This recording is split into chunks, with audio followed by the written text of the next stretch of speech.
So does praying help? Help who? I would ask. First, when people sometimes ask, are my prayers answered? Could be they're answered, and the answer sometimes is no. But I think whether it means that if I'm praying for success or I'm praying for somebody's health, will my prayers mean that God, will more likely make this person get better or not?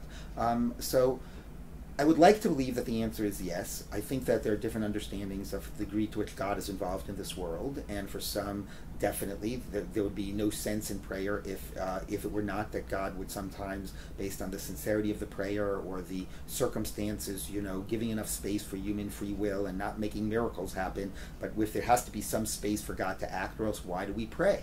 But I would say that even for somebody who does not believe in God responding to prayers in that way, prayers do help. They help me. Rav Hirsch says that the core root of the word pray, lihitpalel, means to judge oneself. When one stands up to pray and presents oneself before God 3 times a day, first and foremost, one is putting them, looking at themselves in a mirror and taking stock of their lives and where they are, and are they prepared to stand before God? How do they own their actions in the past, their plans for what they're going to do in the future?